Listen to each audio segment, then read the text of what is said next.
Hello, నమస్తే అండి. శ్రీమతి ఎద్దనపుడు సులోచన రాణి గారి గిరిజా కళ్యాణం నవల 12వ భాగానికి స్వాగతం అండి. గిరిజ, నువ్వు ఇంత ఆలోచించి నిర్ణయానికి వచ్చావనుకుంటే ఇంక చెప్పేదేముంది, అలాగే కానీ అన్నాడు మధుమూర్తి. ఇద్దరు హోటల్లో కూర్చొని ఉన్నారు.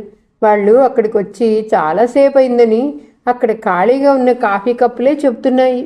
గిరిజ 4 గంటలు అవుతుండగా అతని ఇంటికి వచ్చింది. ఆ సమయానికి వరమ్మ ఇంట్లో లేదు. నీతో పనుంది, మాట్లాడాలి, నాతో రా అంది. మధు ఏం పని అని అడగలేదు. వెంటనే చెప్పులేసుకుని బయలుదేరొచ్చాడు. ఇద్దరూ నడుచుకుంటూ వెళ్ళారు. గిరిజ పచ్చగడ్డిలో కూర్చుంది. కూర్చో అంది గిరిజ. మధుమూర్తి కూర్చున్నాడు. గిరిజ తను చంద్రశేఖర్ని వదిలేసి వచ్చినట్టు చెప్పింది. మధు తెల్లబోయాడు. గిరిజ క్లుప్తంగా పెళ్ళైనప్పటి నుంచి ఇద్దరికీ మధ్య ఏర్పడిన భేదాభిప్రాయాల గురించి చెప్పింది. నేను ఇన్నాళ్ళు రాజగోపాలరావు గారి మనసు బాధించలేక నరకం సహించను. ఇక ఇప్పుడు ఆ ఇంట్లో ఉండాల్సిన అగత్యం కనిపించట్లేదు. ఆ సంబంధం వదిలించుకొని వచ్చేస్తాను అంది. గిరిజ, ఒకసారి ముడిపడిన వివాహ బంధం వదిలించుకోవటం అంత సులభం అనే అనుకుంటున్నావా అన్నాడు మధు. పచ్చగడ్డి వెళ్లతో లాగుతున్న గిరిజ రోషంగా తలెత్తి చూసింది. ఎందుకు కాదు? తెలుసో తెలియక ఆడపిల్ల తనకి అనువుగాని పెళ్లిలో చిక్కుపడుతుందనుకో.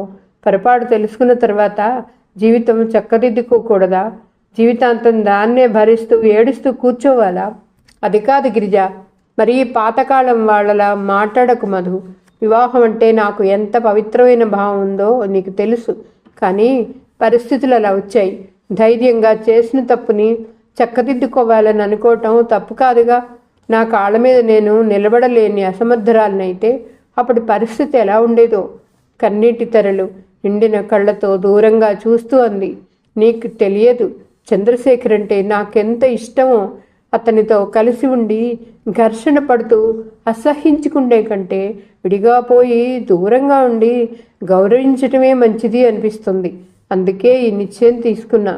నిజమే, కానీ లోకాన్ని ఏట్లో దూకని మధు.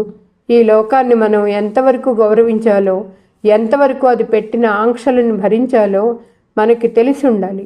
నాకు తెలుసు, చంద్రశేఖర్ని నేను వదిలేశానంటే ఈ లోకం నన్ను పిచ్చిదాన్ని అంటుంది.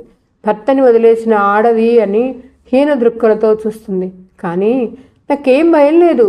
నేను వాటన్నిటికీ సిద్ధమయ్యే ఉన్నాను. మధుమూర్తి జవాబు చెప్పలేనట్టుగా ఆమెనే చూడసాగాడు. గిరిజ కంఠం ఆవేశంతో పదునెక్కింది. ఈ పెళ్లి పేరు చెప్పి తరతరాలుగా ఆడపిల్లలకి పిరికితనం నూరిపోస్తూనే ఉంది ఈ సంఘం. ఒక భార్యని కాదని మగవాడు ఇంకో భార్యని తన జీవితంలోకి తెచ్చుకున్నంత సునాయాసంగా ఆడపిల్ల మాత్రం ఎందుకు చేయకూడదు?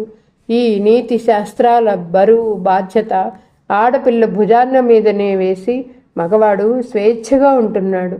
మధు, తరాలు మారిపోతున్నాయి. ఆడపిల్ల వ్యక్తిత్వంలో, చదువులో, ఆర్థిక స్వాతంత్ర్యంలో మగవాడికి ఏ మాత్రం తీసిపోని రోజులు వచ్చాయి. పరిస్థితులు ఇంత మారినా ఆడపిల్లకి ఎందుకు ధైర్యం రావటం లేదు? ఒక పెళ్లిగాని ఆడపిల్ల నలుగురిలో తలెత్తుకు తిరగలేదెందుకు? భర్త వదిలేసిన ఒక అమ్మాయి తన తప్పేం లేకపోయినా తప్పంతా తనదే అన్నట్టు సిగ్గుపడుతూ తల వంచుకొని వెళ్ళిపోవటానికి ప్రయత్నిస్తుంది. అవి సమాజ పరిస్థితులు గిరిజ. ఎక్కడిది సమాజం? మనం సృష్టించిందేగా. ఎప్పుడో ఈ నియమాలు పెట్టుకున్నాం. అప్పటి కాలానికి అవి సరిపోయాయి. ఇప్పుడు రోజులు మారిన ఆ పాత చింతకాయ పచ్చడినే పట్టుకుని ఎందుకు వేళ్లాడాలి? నన్ను అడిగితే అదంతా ఆడపిల్ల పిరికితనం ఉంటాను. వీళ్ళ చదువులు, వ్యక్తిత్వాలు తల్లిదండ్రులు చెప్పిన పద్ధతిలో మూసపోసినట్టే ఉంటాయి. ఎంత చదువు చెప్పించినా 25 ఏళ్ళు దాటినా ఇంకా తల్లిదండ్రులే కట్నం పోసి వరుడిని వెతికి తీసుకురావాలి. తన కాళ్ల మీద తను నిలబడేందుకు అవకాశాలున్న అమ్మా నాన్నల చాటున ఆకుచాటు పిందెలా బతకాలని చూస్తారు. వీళ్ళకి కాస్త ధైర్యం వస్తే ఎంత బాగుంటుంది కదూ. ధైర్యమా? ఇంకెలాంటి ధైర్యం గిరిజ? అందరి మీద తిరగబడమంటావా? అది మరీ ఘోరం. అర్థం పద్ధం లేని ఆవేశంతో అందరినీ కసిగా తిట్టేవాళ్ళు మానవత్వం మర్చిపోయిన మనుషులు. మానసికంగా వాళ్లలో ఏదో లోపం ఉంటుందని నా నమ్మకం. నా దృష్టిలో ధైర్యం గల ఆడపిల్లంటే తన జీవితానికి సంబంధించిన మంచి చెడుల నిర్ణయం తనే నిర్ణయించుకునే వ్యక్తిత్వం గల అమ్మాయి. మగవాడిని ప్రేమించొద్దని నేను అనటం లేదు. మగవాడితో సంబంధం లేకపోతే స్త్రీకి సగం జీవితం చీకటి కోణం అన్నమాటే. అతని అనురాగం తెలియకపోతే జీవితంలో అసలైన ఆనందం సుఖం పొందలేదన్నమాటే. కానీ అతన్ని ప్రేమని తన వ్యక్తిత్వంతో ఆకర్షించుకోవాలి. అతను ఇష్టం లేకపోతే దూరంగా వెళ్ళిపోయి నిర్భయంగా బతకగలను అనే ధీమా ఉండాలి. మధు గిరిజనే చూస్తున్నాడు. ఆవేశంతో కందిన ఆ ముఖంలో ఎంత ఆత్మస్థైర్యం, ఎంత విశ్వాసం. ఇద్దరూ లేచి నడుచుకుంటూ వెళ్ళి అక్కడే ఉన్న హోటల్లో కూర్చున్నారు. కాఫీకి ఆర్డర్ ఇచ్చారు. మధుమూర్తి గిరిజ చేసుకున్న నిర్ణయం గురించి వాదించారు, తర్కించాడు. చివరికి అతనే ఓడిపోయాడు. గిరిజ అభిప్రాయం మారలేదు. ఇప్పుడు మరెక్కడుంటావు అన్నాడు. భయపడకు, నీ ఇంటికి రానులే. అతను గాయపడ్డట్టు చూశాడు. నువ్వే వస్తే నిజంగా నాకు అంతకంటే ఆనందం ఇంకేదీ ఉండదు. ఇప్పుడు నువ్వు ఒంటరిగా కాకుండా నీతో కలిసి నేను కూడా ఈ సంఘంతో పోట్లాడతాను. గిరిజకి అతని మాటలు అర్థమయ్యాయి. చూపులు టేబుల్ మీదకి మరల్చుకుంటూ, అది చందుకి నేను దూరంగా వచ్చేశాను, అంతేకాని అతనికి నా మనసు సంబంధం ఇంకా తెంపుకోలేకుండా ఉంది. అతను అర్థమైనట్టు చూశాడు. గిరిజ వ్యక్తిత్వానికి మనసుకి ఘర్షణ జరుగుతోందన్నమాట. గిరిజ అంది, నేను హాస్టల్లో చేరాను. అక్కడ చేరే నీ వద్దకు వచ్చాను మధు. నేను చేసిన పని మరీ తప్పనిపిస్తుందా అన్నది. తప్పొప్పుల నిర్ణయం కాలానికే వదిలేద్దాం. నువ్వు చేసిన ఈ పని వల్ల నువ్వు సుఖపడితే ఇది సరైన నిర్ణయమే. అలా కాకుండా బాధలు పడ్డావా? నీ నిర్ణయం సరైంది కాదన్నమాట. గిరిజ, నేను నీకు స్నేహితుడిని. స్నేహానికి నిర్వచనం ఏమిటి? ఒకరికి ఒకరి కష్టాల్లో సుఖాల్లో తోడుగా నీడగా అండగా ఉండటమే కదా. నీకు డబ్బేమైనా కావాలా? గిరిజ మాట్లాడలేదు. మధుమూర్తి జేబులు తడుముకుని అందులో నుంచి 50 రూపాయల నోట్లు 2 ఇచ్చాడు. రేపు ఇంకా ఇస్తాను అన్నాడు. గిరిజ కృతజ్ఞతగా చూసింది. నేను త్వరలోనే ఏదైనా ఉద్యోగం చూసుకుంటాను. జీతం లాంటిది రాగానే ఈ అప్పు తీర్చేస్తాను అంది. మన మధ్య డబ్బుకి నా భేదం ఉందా గిరిజ? అలా ఉంటే మన స్నేహానికి అర్థమే లేదు. పొద్దుపోయింది, వెళదాం పద. ఈ సంగతి రవికి రాస్తావా? లేదు, తర్వాత రాస్తాను. మధుమూర్తి గిరిజని హాస్టల్ దగ్గర దింపేసి వెళ్ళిపోయాడు. గిరిజకి ఆకలి కాలేదు. వచ్చి మంచంపై పడుకుంది. చందు ఏం చేస్తున్నాడు? సాయన్న చెప్పి ఉంటాడా? తన ఉత్తరం చదవగానే అతని కళ్ళు ఆనందంతో మెరిసి ఉంటాయి. బహుశా స్నేహితులతో పార్టీ సెలబ్రేట్ చేసుకుంటున్నాడేమో. గిరిజ కళ్ళల్లో నీళ్లు తిరిగాయి. అదృష్టం తనని ఎందుకిలా వంచింది? గిరిజ పక్కకు తిరిగి తిండిలో మొహం దాచుకుంది. చందు రవి ఆపరేషన్ కోసం చేసిన సాయం 2000 రూపాయలు. అతనికి డబ్బు తిరిగి ఇచ్చేసేయాలి. అప్పుడు కానీ తను పూర్తిగా బంధ విముక్తురాలు కాదు అనుకుంది. May I know your name please? సన్నటి కంఠం వినిపించింది. గిరిజ దిండిలో నుంచి ముఖం తిప్పి చూసింది. ఎదురుగా బాగా లావుపాటమ్మాయి కళ్ళజోడు పెట్టుకుని కనిపించింది. నా పేరు పారిజాతం, అందరూ పారు అంటారు అంది. గిరిజ లేచి కూర్చుంది. నా పేరు గిరిజ అన్నది. పారిజాతం స్వస్థలం వరంగల్లు. పెద్ద కుటుంబం, 6 ఆడపిల్లలే. పారిజాతం అక్క పిచ్చిది. 2వ అక్క ముస్లిం యువకుడితో పారిపోయిందట. ఇక మిగతా పిల్లలకి పెళ్లి కాలేదు. పెళ్ళిళ్ళు చేయలేదని తెలుసుకున్న తండ్రి చదువులు చెప్పించాడు, ఉద్యోగాలు వచ్చేలా చేశాడు. పారిజాతం స్కూల్ టీచర్గా చేస్తోంది. చాలా సరళ స్వభావం, అందరితో కలుపుగోలుగా ఉంటుంది. గిరిజని ఎక్కువ ప్రశ్నలు వేసి వేధించలేదు. సినిమాల గురించి పుస్తకాల గురించి మాత్రమే మాట్లాడింది. మొదటి రోజు మొదటి ఆట బ్లాక్లోనైనా సరే టికెట్ కొని తన ఫేవరెట్ హీరో సినిమా చూడాల్సిందే. సీరియల్స్ కూడా అంతే. ఒక టైప్ నవలలే నచ్చుతాయి. కష్టాలు కన్నీళ్లు గిట్టవు. పారిజాతం పడుకోబోయే ముందు అడిగింది, ఇంత క్రితం నిన్ను దింపటానికి వచ్చినతను ఎవరు? బాయ్ ఫ్రెండా అంది. గిరిజ నవ్వుతూ అవునన్నట్లు చూసింది. నాకు మగవాళ్లతో మాట్లాడాలంటేనే భయం, కాళ్ళు వణికిపోతాయి, మాట తడబడిపోతుంది అంది. వాళ్ళ నాన్న చండశాసనుంట, వీధిలోకి వెళితేనే తన్నేవాట. చదువంతా ఆడపిల్లల స్కూలు కాలేజీలునే. ఇప్పుడు ఉద్యోగం కూడా ఆడపిల్లల స్కూలే. హెడ్ మిస్ట్రెస్ ఉందే, పరమగయ్యాళి అంది. పారిజాతం ఎంత కబుర్లు చెప్తుందో అంత స్నేహపాత్రరాలు. ఎవరికైనా కష్టం కలిగితే చూడలేదు. పారిజాతానికి గిరిజంటే ఇష్టం ఏర్పడింది. ఉద్యోగం కోసం చూస్తున్నావా? మా స్కూల్లో తెలుగు టీచర్ పురిటి సెలవు మీద వెళ్ళింది. ఆ ఉద్యోగం నీకు ఇస్తారేమో కనుక్కుంటా ఉండు అన్నది. 2 రోజుల అనంతరం పారిజాతం ద్వారానే గిరిజకి ఆ స్కూల్లో తెలుగు టీచర్గా ఉద్యోగం వచ్చింది. గిరిజకి ఎంతో సంతోషం వేసింది. మది కూడా ఆనందపడ్డాడు. నీ ఉద్యోగం కోసం నేను కూడా ప్రయత్నిస్తున్నాను అన్నాడు. ప్రస్తుతానికి ఏదో ఒక ఆధారం, తర్వాత మంచిది దొరికితే ఇది వదిలేస్తాను అన్నది. హాస్టల్లో లేచినప్పటి నుంచి హడావుడే. ఎవరి పనుల కోసం వారు పరుగులు పెడుతూనే ఉంటారు. భోజనం అసలు బాగుండదు. వీలైనంత వరకు బయటే భోంచేసి వస్తుంటారు.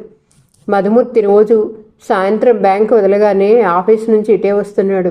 అతను అరగంటో గంటో గిరిజతో కలిసి కూర్చొని కబుర్లు చెప్పుకోవటమో లేదో ఎక్కడికైనా వెళ్ళి ఏదైనా తినటమో చేస్తుంటారు. ఒకరోజు గిరిజను చూస్తూ మధు అన్నాడు, గిరిజ, నిన్ను చూస్తే నాకు చిత్రంగా అనిపిస్తోంది. ఎందుకు? రాజగోపాలరావు గారి ఇంట్లో చూస్తే మహారాణిలా ఉన్నావు. కాస్త కష్టం కూడా తెలియక సుఖంగా పెరిగిన అమ్మాయిలా అనిపించేదానివి. ఇప్పుడేమో ఏ కష్టాన్నైనా అవలీలగా జయించగల దేశాలు అన్నట్టు కనిపిస్తున్నావు. ఈ 2 రూపాల్లో ఏది నిజం? 2 రూపాయలు నిజమే. బాగా జరిగితే సుఖంగా ఉండి జీవితం ఎంజాయ్ చేస్తాం, లేకపోతే కష్టపడతాం. సుఖపడటానికి సంతోషపడినట్లే నా మనసు కష్టపడటానికి వెరవదు. నీ ఫ్రెండ్ పారు ఎలా ఉంది? నీ పేరు వింటేనే సిగ్గుపడిపోతుంది. అదేంటి? ఆ అమ్మాయికి నీ పేరే కాదు, ఎవరి పేరు విన్నా అంతే. గిరిజ నవ్వింది. మధుమూర్తి సానుభూతిగా చూశాడు. పొద్దుపోయి వచ్చిన కొడుకు అన్నం పెడుతూ వరమ్మ రుసరుసలు మొదలెట్టింది. ఏరా, ఎక్కడికి వెళ్తున్నావు? రోజు పొద్దుపోయి వస్తున్నావు. లైబ్రరీకి వెళ్తున్నానమ్మా. ఎందుకు? ఎంఏ కడదామని. కొడుక్కి భోజనం చేస్తుంటే ఆవిడ కొడుకు దగ్గర కూర్చుంది. ఈ సంగతి విన్నావుట్రా? ఏ సంగతమ్మా? గిరిజ భర్తను వదిలేసి వెళ్ళిపోయిందట. హాస్టల్లో ఉందిట. స్కూల్లో ఉద్యోగం ఎలాగా పెడుతోందిట. మధుమూర్తి అవసరం లేకపోయినా గ్లాస్ ఎత్తి మంచినీళ్లు గటగటా తాగాడు. వరమ్మ బుగ్గలు నొక్కుకుంటోంది. దానికి ఇదేం పాడుబుద్ధిరా? అలాంటి సంసారం ఎవరైనా వదులుకుంటారా? మధు మాట్లాడకుండా అన్నం తినసాగాడు. కుక్కకి నెయ్యి ఇముడుతుందా? అదృష్టహీనులకి దేవుడు వరం ఇచ్చినా దక్కదు. నేను ఇది విని ఆశ్చర్యపోయానంటే నమ్మో. అవ్వా, నేను ఇప్పటికీ నమ్మలేకపోతున్నాననుకో. ఇంటికి పిలిచి నీకిదేం పాడుబుద్దే అంటూ చెడామడా 4 తిడదామన్నంత ఆవేశంగా అనిపించింది. నీకెందుకమ్మా మధ్యలో? అంతేలే, అంతే అని ఊరుకున్నాను. ఆ ఇల్లేమిటి, ఆ వైభవం ఏమిటి? ఆ ఇంట్లో పని మనిషిగా అయినా పడి ఉండొచ్చునే. ఇది వచ్చేస్తే అతనికే మగమహారాజు. రేపు పాటికి 2వ పెళ్లి చేసుకుంటాడు. అయినా సూడి ఉండబట్టి గాని దీనికి వాళ్ళ గుమ్మల్లో నిలిచే యోగ్యత అయినా ఉందా? మధుమూర్తి అన్నం తిని లేచాడు. ఆవిడ పడుకోవటానికి పక్క సర్దుకుంటూ ఉంది. ఇదిగో, నువ్వు మాత్రం దాని ఛాయలకు పోకు, తెలిసిందా? నువ్వు చెప్తున్నావుగా. సరే అన్నాడు మధు. హాయిగా తిని పడి ఉండలేక ఆమె గొణుక్కుంది. మధు పడుకున్నాడు. అతని కళ్ళ ముందు మాటి మాటికి గిరిజే కదులుతుంది. గిరిజ ఆ ఇంటి నుండి యువతలకి శారీరకంగా వచ్చేసింది, కానీ మానసికంగా రాలేదు. ఇప్పటికి కూడా చందు విషయం వస్తే ఆ కళ్ళు వేటగాడి బాణం తిన్న లేడి పిల్లల గాయపడిన హృదయాన్ని ప్రతిబింబిస్తాయి. అతను వేచి చూస్తున్నాడు. గిరిజ చేసుకున్న ఈ నిర్ణయం శాశ్వతమైందా, తాత్కాలికమా? అతను కాలం చెప్పే తీర్పుకై ఎదురు చూస్తున్నాడు. చందు, ఏమిటిది? నేను విన్నది నిజమేనా? గిరిజ ఇంట్లో నుంచి వెళ్ళిపోయిందట. మహాలక్ష్మి స్కూల్లో టీచర్గా పనిచేస్తుందట. ఈ వార్త నిజమే అంటవా? శేషారత్నం నిలదీసి అడిగాడు గట్టిగా. చందు జవాబు చెప్పలేనట్టు చూశాడు. అవమానం దిగమింగుతున్నట్టు మొహం తిప్పుకుంటూ అన్నాడు, నిజమే అంకుల్. శేషారత్నం చందు వైపు కళ్ళజోడులో నుంచి అలాగే చూశాడు. నిజమేనా? నిజమే అని నాకు నువ్వు చెప్తున్నావా? నేనేం చెయ్యను? ఆ రోజు మీ దగ్గరికి వచ్చి తాతయ్య విల్లు గురించి నేను విని ఇంటికి వెళ్ళేసరికి తను ఉత్తరం రాసి సాయన్న చేతికిచ్చి వెళ్ళిపోయింది. హాస్టల్లో ఉంటుందట. నేను సాయన్న చేత ఇంటికి రమ్మనమని కబురు చేశాను. ఈ ప్రపంచంలో నాకు ఇల్లు అనేది లేదని మీ చిన్నబాబుకు చెప్పు అంటూ కబురు చేసింది. 4-5 సార్లు ఫోన్ చేశాను. ఉండి కూడా లేను అనిపించింది. చందు చెప్పిందంతా శేషారత్నం శ్రద్ధగా విన్నాడు. అసలు గిరిజ వెళ్ళిపోవటానికి గల కారణం ఏమిటి? చందు చూపులు నేలకు వాలాయి. నాకు తెలియదు అన్నాడు. తెలియదా? పెళ్ళా ఇంటి నుంచి వెళ్ళిపోతే కారణం ఏమిటో తెలుసుకోవాల్సిన అవసరం లేదన్నమాట. నువ్వేం మగాడిపోయి ఏదో జరుగుంటుంది. చందు తాతయ్య చనిపోయే ముందు గిరిజ గురించి నీకు రాసిన ఉత్తరం మాట మర్చిపోయావా? మర్చిపోలేదు. తాతయ్య పట్ల గౌరవంతోనే తను నాకు చెప్పకుండా వెళ్ళిపోయిందని కోపం వచ్చినా అది దిగమింగి సాయన్నతో కబురు చేశాను. కోపం వచ్చి వెళ్ళిన ఆడది నౌకరు చేత కబురు చేస్తే వస్తుందా? నీకు ఆ మాత్రం ఆలోచన ఎలా లేకపోయింది? నేనేం చెయ్యను అంకుల్. వెళ్ళి వెంటనే గిరిజని కారణం ఏమిటో అడిగి తెలుసుకో. నేనా? అవును, నువ్వే. ఒకవేళ నీ తప్పేదైనా ఉంటే బతిమిలాడి ఇంటికి తెచ్చుకో. చిచ్చి, ఆ అమ్మాయి ఇల్లు విడిచి ఈ ఊర్లోనే వేరుగా ఉండటమే కాకుండా ఉద్యోగం చేయటమా? ఎంత పరువు నష్టం! మీ వంశ ప్రతిష్టకి ఎంత మచ్చ! నలుగురు నీ గురించి ఎంత నవ్వుకుంటారో తెలుసా నీకు?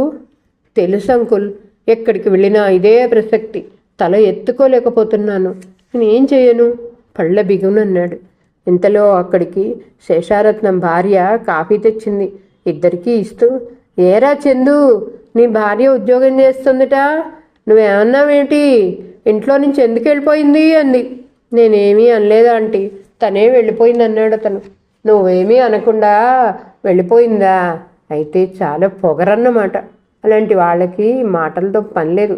4 తన్ని ఇంట్లో పడేసి తాళం వెయ్యాలి. మొన్న శనివారం జడ్జి గారింటో కొడుకు బారసాలు ఉందని వెళ్తే ఆవిడ ఇదే అడిగింది. మీ తాతయ్య ఆయన ఎంత స్నేహితులు, మీలో మీకు ఏదైనా తగాదాలుంటే ఇంట్లో తన్నుకు చావండి. మీ పోట్లాటలు పడక గదికే పరిమితం చేసుకోండి. అంతేగాని ఇలా ఊరి మీద పడతారా? దానికి బుద్ధి లేదనుకో. నువ్వు గాజులు తొడిగించుకున్నట్టు చూస్తూ ఊరుకున్నావా? పరువు నష్టం ఎవరికి? ఆ అమ్మాయికే ఊరా పేరా? ఎక్కడో ఉండాల్సిన దాన్ని తెచ్చి మీ తాతయ్య సింహాసనం ఎక్కించాడు. మా చెల్లెలి కూతుర్ని చేసుకోవయ్యా అంటే విన్నారు. చందు ఇష్టం, నాదేం లేదు అన్నాడు. ఇప్పుడు బాగా అయింది. అందుకే పెళ్ళిళ్ళు తెలిసిన వాళ్ళతోనే చేసుకోవాలి అన్నారు. అదే నా చెల్లెలి కూతురే అనుకో, ఇలాంటి గొడవలు జరిగేవా? జరగనిచ్చేవాళ్ళమా మేము? చందు ఆవిడ ఉపన్యాసం వినలేనట్టు గబగబగా కాఫీ తాగి ఇక వెళ్తా అంకులంటూ లేచాడు. శేషారత్నం సరే అన్నట్టు తల ఊపాడు. చందు వస్తుంటే ఆవిడ గుమ్మం వరకు వచ్చి సాగనంపుతూ అంది, కాస్త భార్యని అదుపులో పెట్టుకోవటం నేర్చుకో. మీ పరువు సంగతి మర్చిపోకు. కారులో కూర్చున్న అతనికి ఆ స్టీరింగ్ విరక్కొట్టాలన్నంత ఆవేశం వచ్చింది. చందు డ్రైవ్ చేస్తున్న కారు వీధుల్లో నుంచి పోతుంది. అతని మనసు అల్లకల్లోలంగా ఉంది. గిరిజ వెళ్ళిపోయిందని అనగానే అతనికి చాలా రోషం వచ్చింది. ఆ అమ్మాయే తన విలువ తెలిసి రావాలని ఆగ్రహపడ్డాడు. ఎక్కడికి వెళ్తుంది? వారం రోజుల్లో తిరిగి వస్తుంది. నువ్వేం దిగులు పడకు చందు. ఈ ఆడాళ్ళు బతిలాండ కొద్దీ నెత్తికెక్కుతారు అన్నారు ఫ్రెండ్స్. అతనికి ఏం చెయ్యాలో తోచలేదు. ఒక పక్క ఆస్తి వ్యవహారాలు, ఇంటికి వెళ్ళటం ఆలస్యం, ఆ మేనేజర్ ఖాతా పుస్తకాలతో ఎదురవుతాడు. ఆ లెక్కలు చూస్తుంటే అతనికి తలా తోక అర్థం కావట్లేదు. చూసి చూడనట్టు పరీక్షించినట్టు నటించి సంతకం పెట్టేస్తాడు. అక్కడితో తన బాధ్యత తీరిపోయిందనుకుంటాడు. ఇంట్లో ఏది కావాలన్నా సాయన్న వంట మనిషి వస్తారు. మీ ఇష్టం వచ్చినట్టు చేసుకోండి, మీ ప్రశ్నలతో నాకు పిచ్చెక్కించకండి. పొద్దున్నే అరిచేశాడు అతను. అదిగాక ఫ్యాక్టరీ నుండి వర్కర్స్ వస్తారు. ఏవేవో సాధక బాధకాలు చెప్తారు. అవి నిజమో అబద్ధమో తెలియదు. వాళ్ళు అడిగిన డబ్బు ఇచ్చేయమని అంటారు. దీనికి తోడు బయటికి వెళ్తే ప్రతి వాళ్ళు నీ భార్య ఎక్కడికి వెళ్ళింది అంటూ ఆరాలు. వాళ్ళకి గిరిజ ఇంటో వెళ్ళిపోయిందని, ఉద్యోగం చేసుకుంటుందని బాగా తెలుసు. అయినా తన నోటి నుంచి ఏం జవాబు వస్తుందో వినాలని కుతూహలం. చందు బయట తలెత్తికు తిరగలేకపోతున్నాడు. గిరిజ వెళ్ళిపోయి తన కళ్ళెదుటే అలా స్వతంత్రంగా జీవించటం అతని చేతగానితనాన్ని వెక్కిరిస్తూ చూపిస్తున్నట్టే ఉంది. ఇది మరీ అతనికి పిచ్చెక్కిస్తోంది. అతను డ్రైవ్ చేస్తున్న కారు సరాసరి గిరిజ ఉంటున్న హాస్టల్ ముందుకు సాగింది. అతను విజిటర్స్ రూమ్లోకి వచ్చాడు. గిరిజ కావాలి అని అడిగాడు. ఆ రోజు శనివారం కావటం వల్ల గిరిజ త్వరగా స్కూల్ నుంచి వచ్చేసింది. తలంటు పోసుకొని చిక్కు తీసుకుంటూ జుట్టు దూక్కుంటుంది. గదిలోకి పారిజాతం గబగబా వచ్చింది. గిరిజ, ఈరోజు నీకోసం ఇంకో కొత్త బాయ్ ఫ్రెండ్ వచ్చాడు. అబ్బా, ఎంత బాగున్నాడో తెలుసా అంది. నా కోసమా? మధుమూర్త అని అడిగింది. కాదు, ఇతను మధుమూర్తి కంటే చాలా బాగున్నాడు. అబ్బా, ఎంత తెల్లబట్టలు వేసుకున్నాడు. పారిజాతం మురిసిపోతూ అంది. గిరిజ కనుబొమ్మలు ముడిబడినాయి. మధుమూర్తి కాకుండా నా కోసం ఇంకెవరొస్తారు? జుట్టు రిబ్బన్తో కట్టుకుని విజిటర్స్ రూమ్లోకి వచ్చింది. అక్కడ కారు తాళాలని చూపుడు వేలికి తగిలించి తిప్పుతూ కిటికీ దగ్గర బయట లాన్లోకి చూస్తున్నాడు నిలబడి చందు. అడుగుల చప్పుడు, చీర రెపరెప వినగానే అతను ఇటు తిరిగాడు. గిరిజకి వెంటనే వెనక్కు తిరిగి వెళ్లే అవకాశం లేకపోయింది. అతను గిరిజనే చూస్తున్నాడు. అప్పుడే తలస్నానం చేసిందేమో. ముఖం తేటగా నందివర్ధనం పువ్వులా ఉంది. గిరిజ అతన్నే చూస్తోంది. తెల్లబట్టలు వేసుకుని కారు తాళాలు తిప్పుతూ అతను రవంత కూడా చింతలేని మనిషిలా ఉన్నాడు. ఇద్దరూ ఎవరికి వారే ఎదుటివారు తమను పలకరిస్తారేమో అనే అహంతో చూస్తున్న వాళ్లలా మౌనంగా నిలబడ్డారు. గిరిజ మాట్లాడలేదు. గిరుక్కును వెనక్కు తిరిగి వెళ్ళిపోబోయింది. ఆగు అన్నాడు. గిరిజ ఆగింది. అతను వెంటనే ఏం మాట్లాడలేదు. ఆమె అతను చెప్పబోయేదానికి వేచి చూస్తున్నట్టుగా నిలబడింది. అతను అహాన్ని నోరు మూసినట్టుగా, అభిమానాన్ని పీక నొక్కినట్లుగా మెల్లగా అన్నాడు. ఇంటికెళ్దాన్రా. ఆ పిలుపులో అద్దింపు లేదు, ఆజ్ఞ ఉంది. గిరిజ గుండెల్లో అభిమానం కస్సున తోక మీద లేచింది. వెనక్కు తిరిగి సూటిగా అతని వైపు చూస్తోంది. ఇల్లా? ఏ ఇల్లు? అతనికి కోపం వచ్చింది. అయినా నిగ్రహించుకున్నాడు. ఇంకే ఇల్లు? నా ఇల్లు. మీ ఇంటితో నాకేం పని? ప్రతి భార్యకి భర్త ఇంటిలో ఏం పని? భార్య. గిరిజ పెదవులపై నిర్లక్ష్యం మిళితమైన చిరునవ్వు కదిలింది. భార్య. భార్య అంటే అర్థం తెలుసా మీకు? ఎందుకు తెలీదు? భార్య అంటే భర్త తప్పొప్పుల్ని గుండెల్లో దాచుకునేది.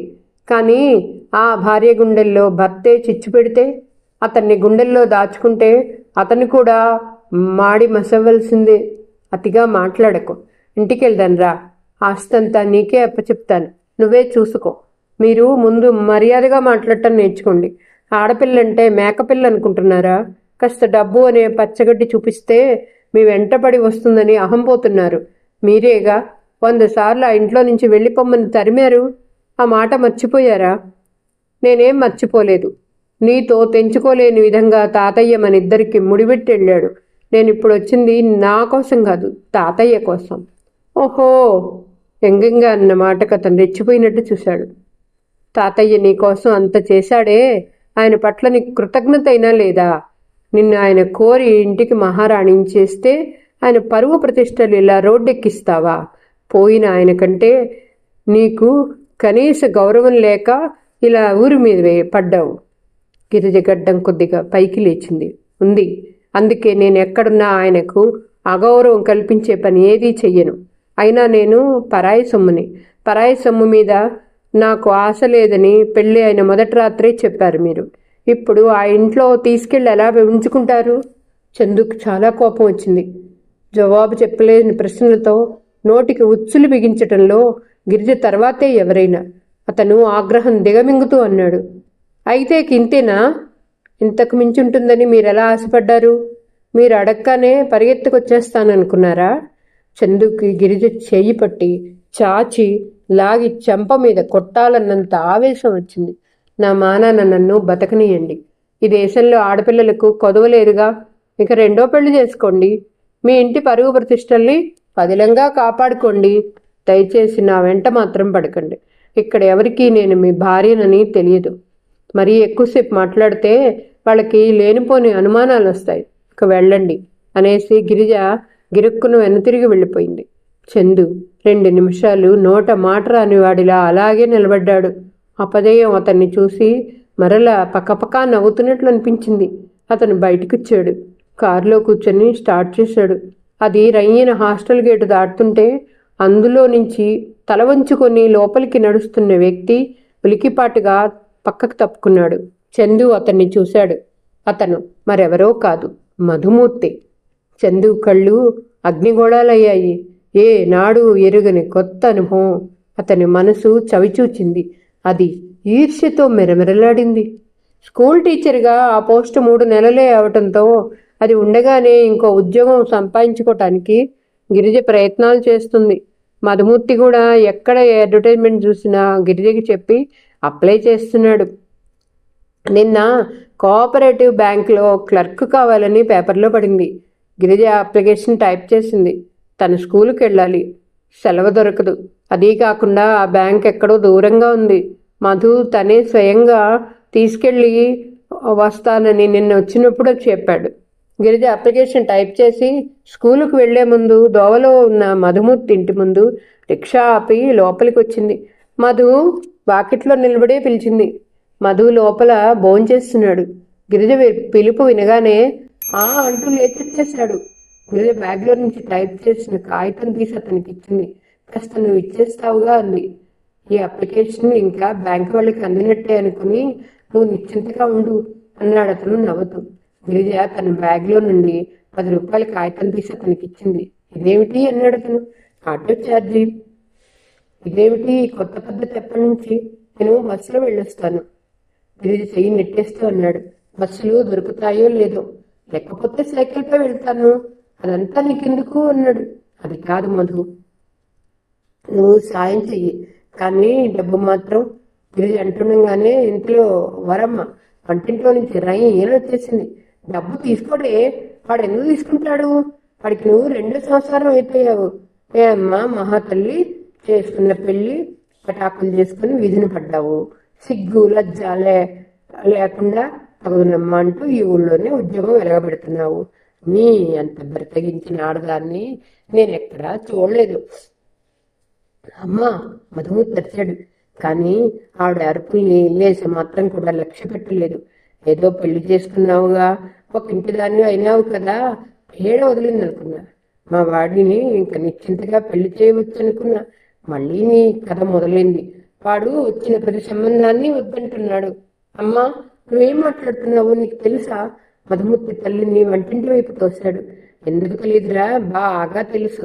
ఈ పాపిష్టి దాని మూలంగానే నువ్వు ఆ వరంగల్ సంబంధం వద్దంది. అది నాకు తెలియదు అనుకుంటున్నావా?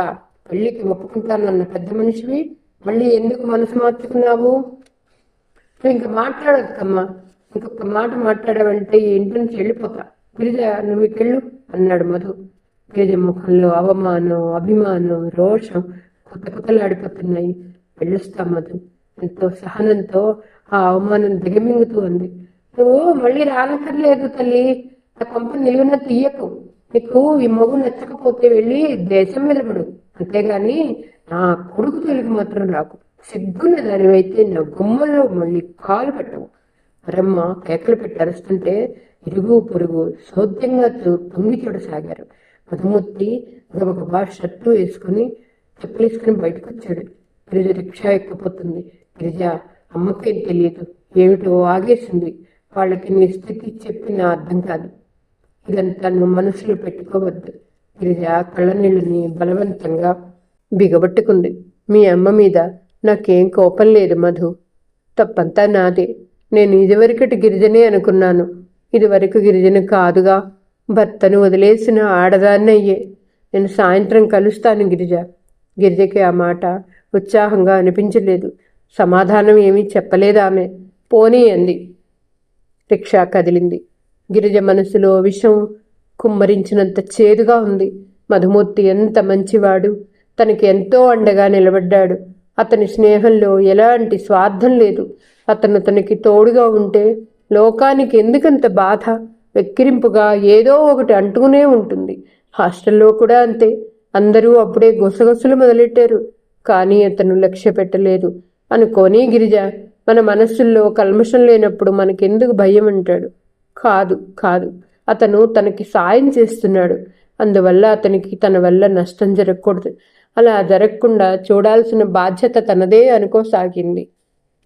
ఈరోజు కథ ఇంతటితో సమాప్తమండి. మరలా తర్వాయి భాగంతో కలుద్దాం.